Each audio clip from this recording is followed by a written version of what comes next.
In the third row, at my best friend's wedding celebration, a phone vibration shattered the silence, and a message made my blood run cold. "Help! I'm trapped. It's not me at the altar." For the past 8 years, I, Tyler Morrison, had considered Garrett Holloway more than just a friend, a brother, a reliable business partner, a pillar of support after my father's death, and a loyal companion in moments of triumph, like landing my dream job at Microsoft. That's why I found myself in this magnificent church, watching him marry Sienna Reeves, an incredible woman who had managed to tame his wild spirit. The incessant vibration of my phone in my pocket prompted me to check the screen. The sender's name made my heart skip a beat: Sienna Reeves. I looked up at the bride standing next to Garrett, her veil perfectly in place, her smile radiant in the soft glow of the church candles. She was the spitting image of Sienna, the same reddish-brown hair cascading in waves over her shoulders, the same emerald-green eyes sparkling with laughter, and even the tiny scar above her left eyebrow, a reminder of a rock-climbing mishap last year when she'd slipped.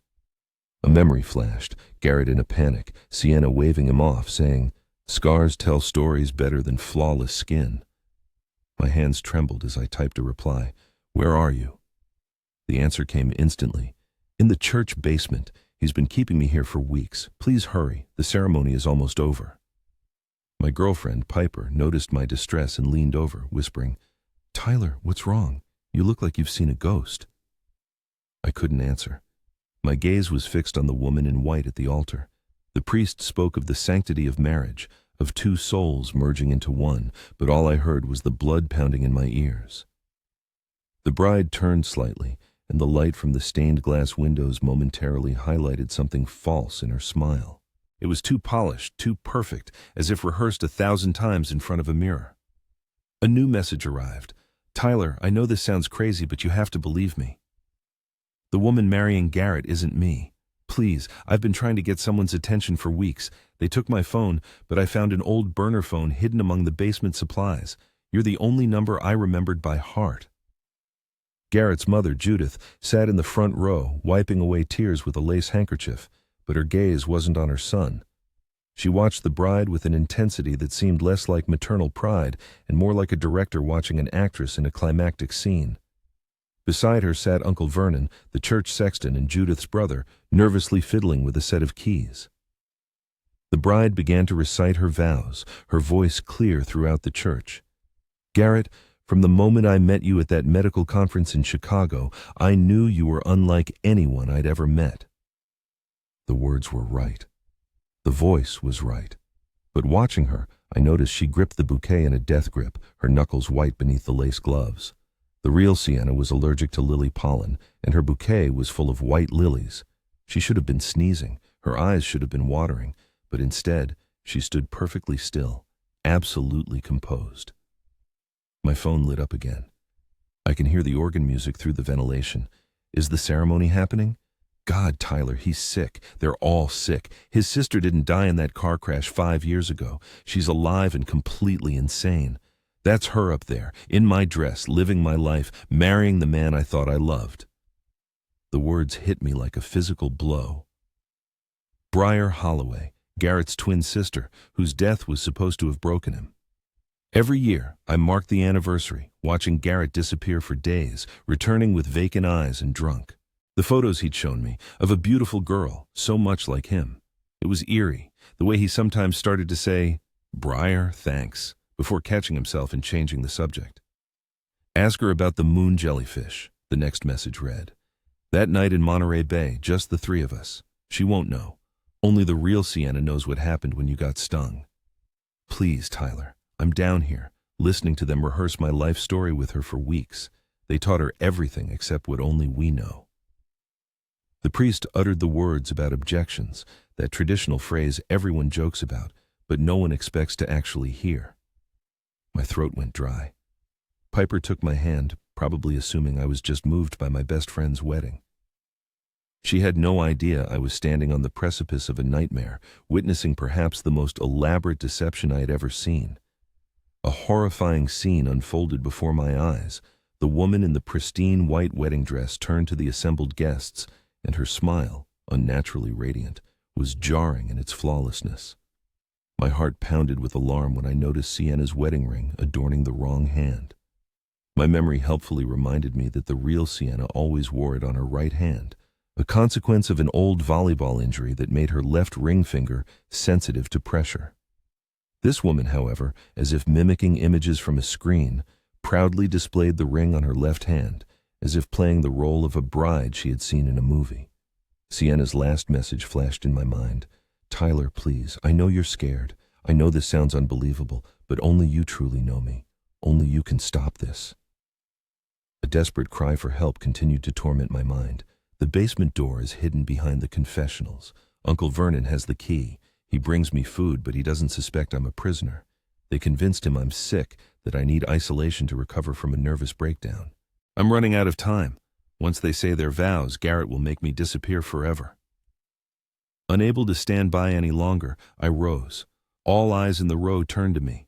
Piper tried to hold me back by my jacket, but I broke free. The groom and this impostor were already preparing to seal their vile union with a kiss.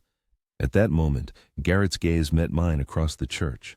For a fleeting second, a shadow crossed his face. Not surprise, not confusion, but primal fear. He realized I had uncovered his scheme. And then it hit me. The woman I was texting was telling the truth. My best friend, the man I trusted with my life, stood at the altar, committing a heinous betrayal. Not just against Sienna, not just against everyone gathered in the church, but against every moment of our friendship. The kiss happened, marking an unholy alliance between the man I considered my friend and the woman who shouldn't have been there.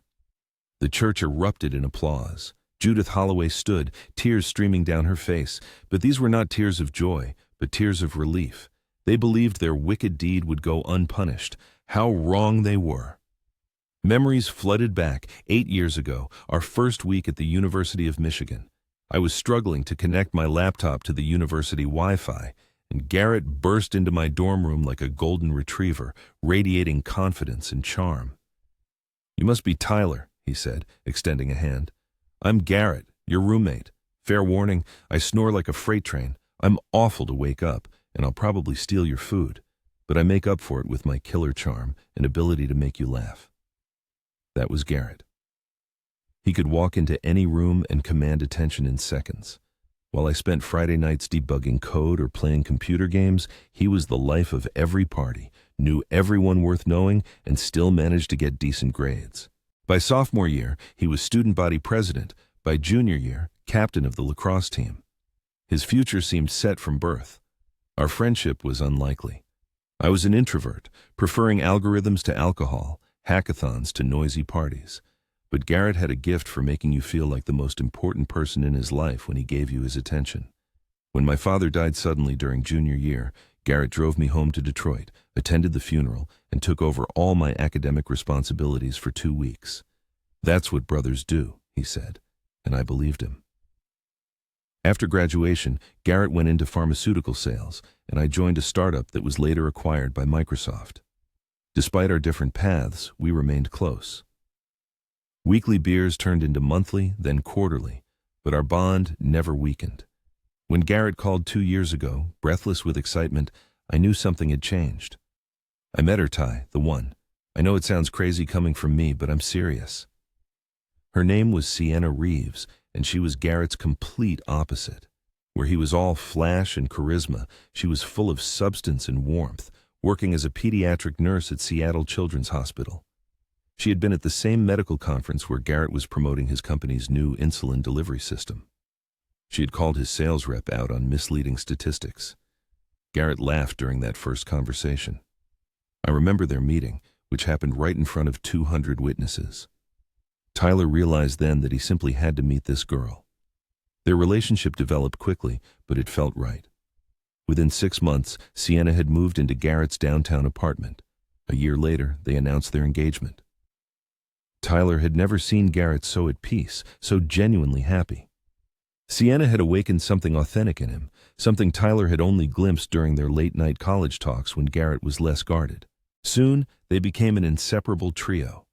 Sunday brunches at the famous Pike Place Market, attending Seahawks games in the fall, an unforgettable trip to Monterey Bay where Tyler was stung by a moon jellyfish, and Sienna had to apply an unconventional treatment while Garrett filmed the whole thing. They laughed until they cried, until they couldn't breathe. Sienna fit perfectly into their friendship, as if she had always been a part of it, a missing piece they hadn't even realized they needed. However, looking back, Tyler noticed moments that now seem strange. Garrett's mother, Judith, paid excessive attention to Sienna, especially in her presence. She would make comments about Sienna's appearance and mannerisms, always couched as compliments, but with an underlying critical tone. "You have such refined features, dear. Have you ever considered a modeling career?" Or, "Your voice has such a pleasant timbre, you should record yourself reading poetry." Then came the topic of Briar, Garrett's twin sister, who, according to Garrett, had tragically died 5 years ago. Garrett rarely spoke of her, but when he did, his stories sometimes contradicted each other. One time he claimed she died instantly in a car crash. Another time he let slip that she spent 3 days in a coma. When Tyler pointed out the inconsistency, Garrett instantly shut down and didn't speak to him for a week. Wedding preparations only exacerbated the situation. Judith took complete control of the process, like a general commanding an army. Every detail had to be flawless, from the floral arrangements to the reception seating chart. Sienna seemed overwhelmed, but passively agreed to everything. "It's really important to Garrett," she would say, though Tyler noticed she looked tired, stress manifesting as dark circles under her eyes. The rehearsal dinner the night before the wedding should have been my first red flag. Sienna acted differently, almost mechanically in her interactions. When Tyler brought up the moon jellyfish story, she smiled, but didn't add her usual joke about still feeling guilty for having to pee on him. When Piper admired her engagement ring, Sienna looked at it as if seeing it for the first time. "Pre-wedding jitters," Garrett explained, gently wrapping an arm around her waist. "She hasn't been sleeping well." Now, standing in St. Augustine's church, watching what he thought was his best friend's perfect wedding, all those small oddities coalesced into a terrifying picture. The bride at the altar wasn't just experiencing pre-wedding jitters. She wasn't Sienna at all, and somewhere beneath their feet the real Sienna was imprisoned, desperately hoping someone would believe her incredible story. The phone in Tyler's hand vibrated, burning his palm. Each new message from Sienna squeezed his chest, making it hard to breathe. The ceremony continued its course, but everything felt unreal, as if he were watching through fogged glass. "Tyler, I need you to understand what happened," the next message read. 3 weeks ago, I went for my final dress fitting at Judith's house. She insisted it be there, not at the tailor's. Said she had a family seamstress who would do the final touches. Garrett dropped me off, kissed me goodbye in the driveway, and said he had to go to work. That's the last clear memory I have before I woke up in this basement. The priest was reading a passage from Corinthians, something about love being patient and kind. The woman impersonating Sienna stood motionless, her hand resting in Garrett's. From Tyler's vantage point, he could see her thumb rhythmically tapping his palm.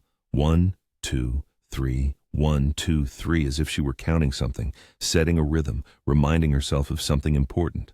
"They put something in my tea," the next message continued. "When I woke up, I was in this room, clean, furnished, but undeniably a prison." Within the prison walls, a sinister drama unfolded. Judith introduced me to a woman. Her name was Briar, and she was my exact replica, not just similar but identical.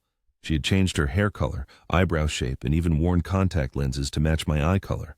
My blood ran cold with horror. Piper, concerned about my state, tugged at my sleeve. "Tyler, what's going on? You're shaking like a leaf." I showed her my phone screen, and her face instantly went white as she read the messages. "This can't be," she whispered in astonishment. I pointed to the wedding ring.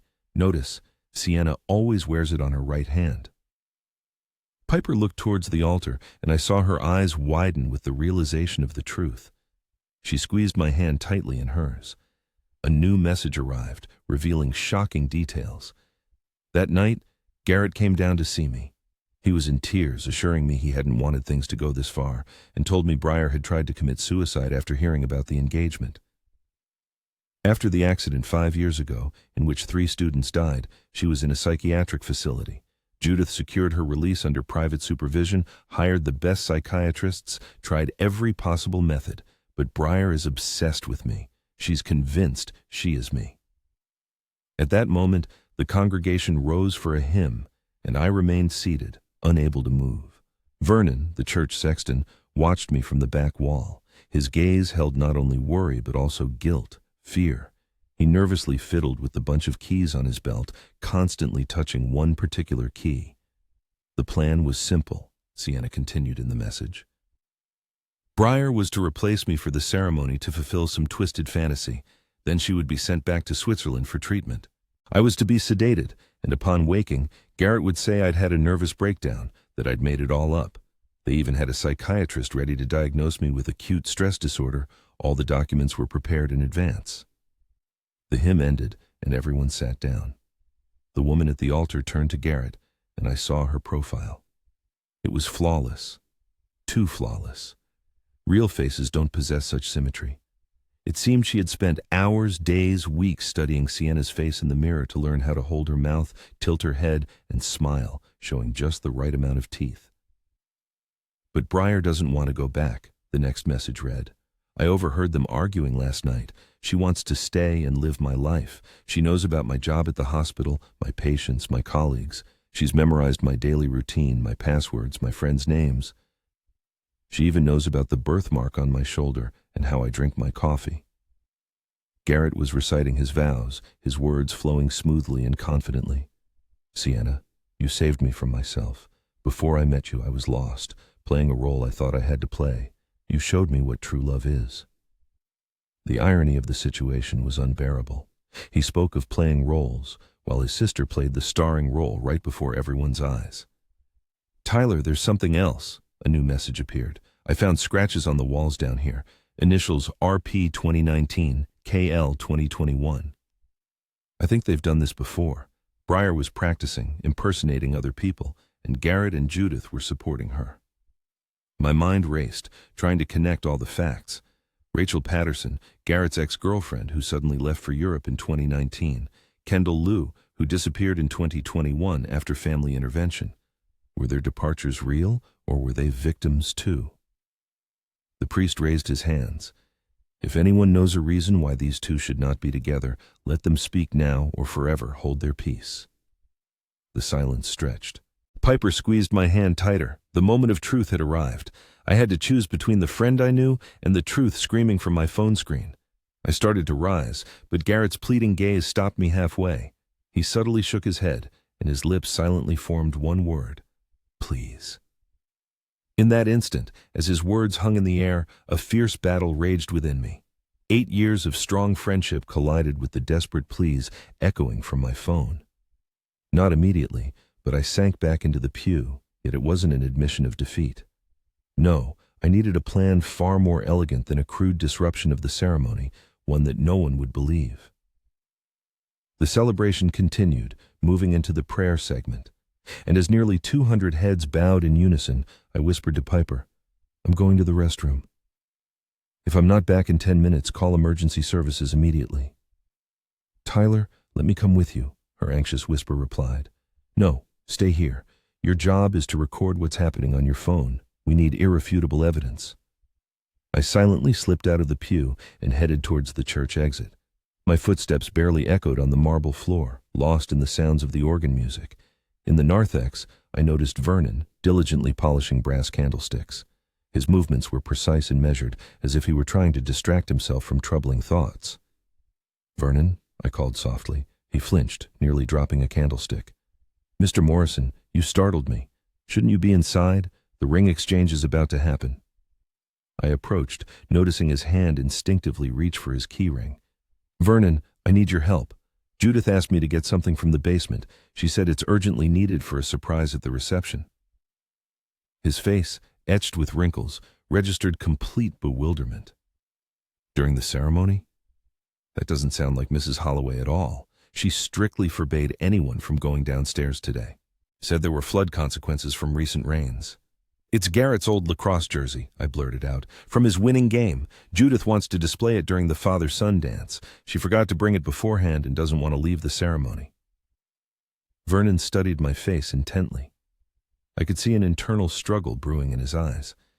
He was a decent man, caught up in something he didn't fully understand. Mrs. Holloway has been acting strangely lately, he said quietly. Ordering me to take food to the basement 3 times a day, says it's for charity, helping the homeless, but we don't have a program like that. And sometimes, when I'm cleaning late, I hear crying coming from down there. Vernon, I said carefully, I think you feel something isn't right yourself. I need you to trust me. Give me the keys, and if anyone asks, you haven't seen me. His hand trembled as he removed the keys from his belt. 3rd key from the left, brass one. Mr. Morrison, if someone's in trouble down there, know that Mrs. Holloway's brother, my boss at the diocese, is involved too. Whatever this is, it goes deep. I took the keys, feeling their weight was far more than just metal. Stay here. Act normal. If Judith comes looking for you, say you're just doing your job. The basement door was exactly where Sienna had indicated, behind the ornate confessionals. The wood was old, covered in many layers of paint, so the keyhole was barely visible. The key turned with difficulty, as if unused for years, though I knew that wasn't the case. The staircase plunged into impenetrable darkness. I turned on my phone's flashlight. The beam cut through air thick with dust and something else. Fear. The scent of fear hung in the air, mixed with industrial cleaner and old stone. The basement was larger than I'd anticipated, with corridors branching off in different directions. Storerooms, old Sunday school supplies, forgotten donations, mold growing in corners. Sienna, I called softly. A muffled reply came from the left. I followed the sound, past rooms piled with broken pews and stacked books, until I found a door marked Archives. It looked newer than the others, with a modern lock that seemed recently installed. The 5th key from Vernon's ring fit perfectly. The door opened, revealing a fully furnished living space that sent a chill down my spine. This wasn't a temporary holding cell. This was a meticulously prepared prison. A double bed with hospital restraints. A small refrigerator humming quietly in the corner. A portable toilet. A calendar on the wall with days crossed out in red. 23 days. She had been here for 23 days. Sienna sat on the bed.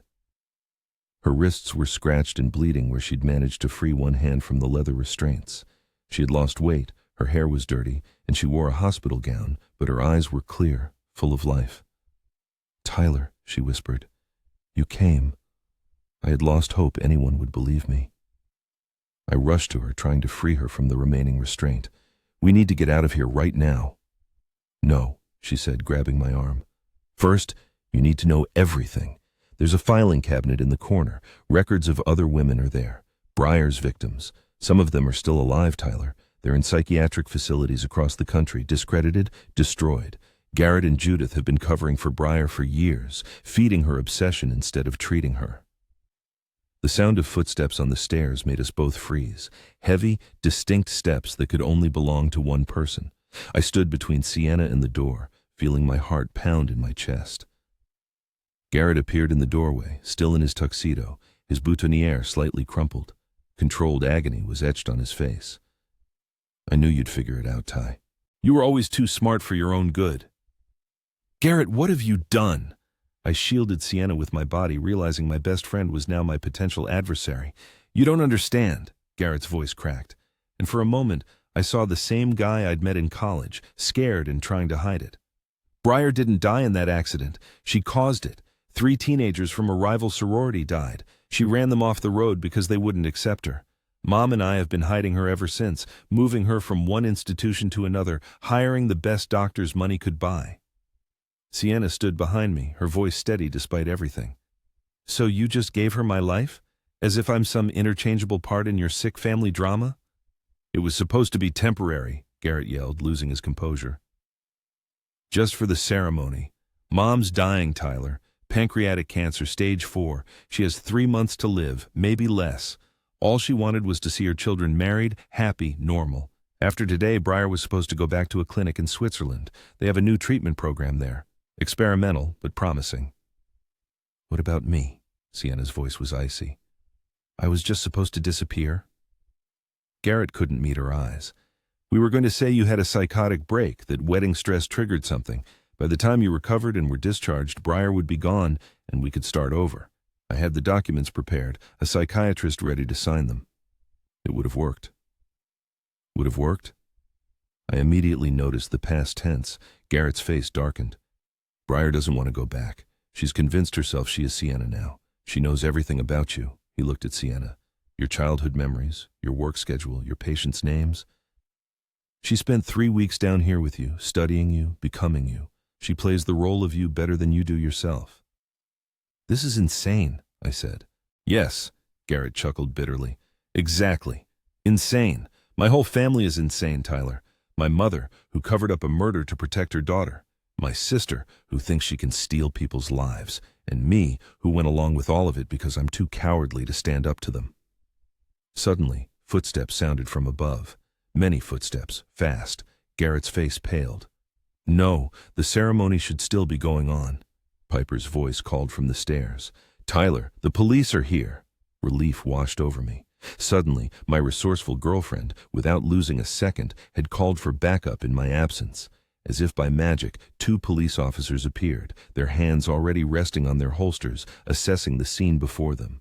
Behind them, hurried, confused footsteps echoed, betraying general alarm. Stay calm, citizens, the senior officer proclaimed, his voice authoritative and confident. We received a report of a possible kidnapping. We ask everyone to remain in place. But before anyone could fully grasp what was happening, another figure emerged in the doorway, like a ghost from a nightmare.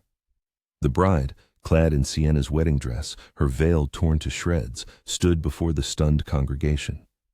Briar Holloway stood there, and in that moment, I saw for the first time the sinister abyss that lay within her. Her eyes were alien, not because of their color or shape, but because of the chilling emptiness, that insatiable hunger that shone through them, which no mimicry could hide.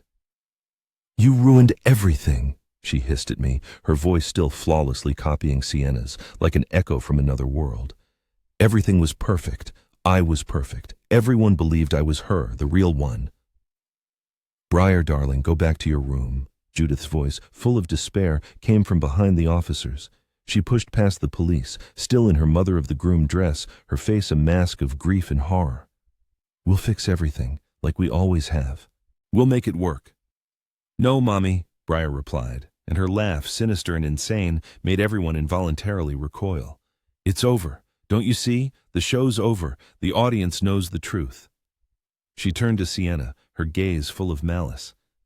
You want your life back? Take it. It's so boring anyway. All those sick children, all that virtue and kindness, being you is an unbearable torment. Garrett took a step towards his sister, but she raised a hand, stopping him. Did you tell them about Rachel, about Kendall, about the others? Briar's smile was truly devilish. I've been so many people that sometimes I forget where I started. But they're all still here. She tapped her finger on her temple, as if opening the gates to her insane world. Living in my head, a whole crowd of stolen lives locked in my mind's dungeon. At that moment, the officers began to act, one cautiously approaching Briar, trying not to provoke her, while the other controlled the situation, preventing anyone from interfering. Ma'am, we need you to come with us to the station. I'll go, Briar replied calmly, as if resigned to her fate. But first, Garrett has to tell Tyler the truth, the whole truth about why he really chose Sienna. Confess, brother. Garrett's face twisted with pain and self-loathing. Because she was like who Briar could have been if things had gone differently. Because Mom saw her picture and declared she was ideal. Because I'm so broken and pathetic that I fell in love with someone my sister had already marked as her victim. The confession hung in the air like a poisonous cloud, tainting everything around it. All the events of the past 2 years suddenly appeared in a new, monstrous light. 3 months later, I sat in my favorite Seattle coffee shop, watching rain stream down the window. The barista already knew my order by heart, a large, dark roast, black, and always the corner table where I could see both exits. Trust issues, my therapist called it. I preferred to say I was learning from my mistakes. The media frenzy had finally died down. The wedding scam, journalists had dubbed it, though that seemed too simple a term for something so twisted and nightmarish. Garrett received 7 years in prison for unlawful imprisonment and criminal conspiracy. His lawyer tried to argue temporary insanity caused by psychological manipulation from his family, but the jury saw the truth. There was no justifying 23 days spent in confinement in a dark basement. Breyer was placed in a high-security psychiatric facility in Maryland. During her evaluation, she alternately embodied 3 different personalities, each a perfect replica of her victims, Rachel Patterson, Kendall Lou, and Sienna. Psychiatrists diagnosed her with a rare form of dissociative identity disorder combined with something they had never encountered before, an ability to completely absorb and replicate another person's personality. She wasn't just pretending to be them. In her mind, she became them, dissolving into their essence. Judith passed away 2 weeks after her daughter's arrest. The cancer, like a predator, consumed her as soon as she was under stress and despair. She never saw her children's perfect wedding. She never got to see her children happy and normal. Vernon found her in the church, clutching an old photo of young Garrett and Breyer when the twins were just innocent children with their whole lives ahead of them before everything went wrong. The coffee shop door chimed, and Sienna walked in, shaking rain from her umbrella. She looked much better than last time, having regained the lost weight, but her eyes held a weariness I hadn't noticed before. She saw me and headed to my table, carrying a cardboard box I immediately recognized. It held things from Garrett's apartment. Sienna arrived with the last box of belongings. "That's everything," she said, sitting down. "Garrett's lawyer finally returned my things." Tyler asked how she was doing, though the question felt trite given the circumstances. "I'm starting a new job at Portland Children's Hospital next week. Decided a change of scenery would do me good," Sienna replied. She pulled a mug from the box, inscribed with "World's Best Nurse," a gift from Garrett last Christmas. After holding it for a moment, she tossed the mug into the trash. "The prosecutor thinks I have a good chance in the civil suit: emotional distress, unlawful imprisonment, identity theft. The lawyer is confident we can get millions. Are you going to sue?" she asked. Tyler shook his head. "What's the point? Judith's dead. Garrett's behind bars. Breyer's permanently institutionalized. There are no winners here, Sienna. Only survivors trying to find a way to live on." At that moment, Piper appeared, kissed Tyler on the cheek, and joined them. She had been his rock, the person who didn't lose her head and called emergency services when he was blinded by the desire to save Sienna. "Any news from him?" Piper asked, referring to Garrett. "The lawyer says he's refusing visitors. Doesn't want to see anyone from his past," Tyler replied. "Can you blame him?" Sienna countered. "His whole life was a lie, even his grief for Breyer. 5 years of mourning for someone who was alive and in a psychiatric facility the whole time while he and Judith staged her death." Tyler's phone vibrated. Unknown number. He was about to ignore the call, but something made him look at the screen. "Tyler, it's me, the real Garrett, not the one who stood at the altar. Not the son blindly obeying an insane mother, but your friend from the University of Michigan, the one who drove you home when your father died. That person was real, even if everything else was a lie. I'm so sorry. Prison is almost a relief. No more pretending." Tyler showed the message to Sienna and Piper. They silently processed what they read. "Are you going to answer?" Piper asked. Tyler thought about 8 years of friendship, late-night study sessions, sports games, being best men at each other's weddings that would now never happen. He remembered choosing to believe Sienna's messages over the evidence before his eyes, and how the people closest to you are capable of betrayal. He deleted the message. "Some stories don't need an epilogue," Tyler said. Sienna reached out and squeezed his hand. "You saved my life, Tyler. You believed me without hesitation, even though it would have been easier to ignore my words." "Anyone would have done the same," Tyler replied. "No," Sienna countered. "Not anyone. The wedding continued for 10 more minutes after you left your seat. 200 people sat and watched. No one doubted. You acted. That's the difference between an observer and a hero." Vernon continues to maintain St. Augustine's Church. He installed new locks on the basement doors and refuses to go down there alone. Sometimes he sends messages to Tyler, talking about his life, how he found peace in realizing he was an unwitting accomplice to terrible events. Now, he dedicates himself to charity, helping the homeless, using the space where Sienna was once imprisoned to shelter those in need. This story teaches us that evil doesn't always wear a sinister face. Sometimes it hides behind the mask of maternal love, fraternal loyalty, a desperate attempt to maintain the appearance of a normal family.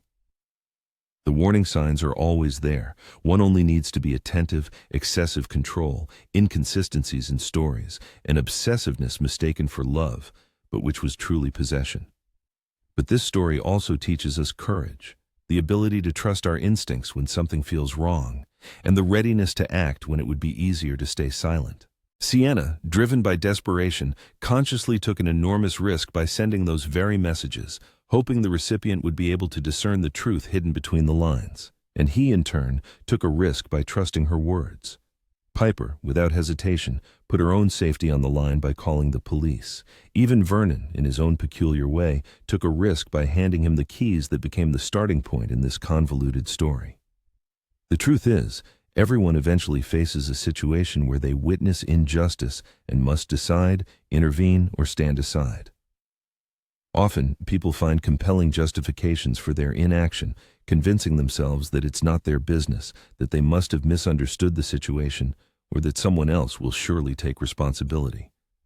But there are moments when no one else comes to help. It is in such moments that a person finds themselves the only one capable of changing the course of events. The initials Sienna discovered, carved into the basement walls, flash in his memory: RP 2019, KL 2021. These are the names of other women whose lives were ruthlessly stolen, who weren't as fortunate as Sienna. He hopes that wherever they are, if they are still alive, they will know that their truth has finally come to light, that someone believed them, even if it was too late. That day, leaving the coffee shop, Piper asked a question full of empathy. Did he regret losing Garrett as a friend? He replied that he had lost him long before that ill-fated wedding. Perhaps he had never truly known the real Garrett. But what he gained was far more valuable, the realization that in the most critical moment, he chose truth over comfort, the right path over the easy one, another person's safety over preserving a friendship. That is all anyone can do when faced with the unthinkable. The choice to act, the choice to believe, the choice not to turn away from someone else's plight.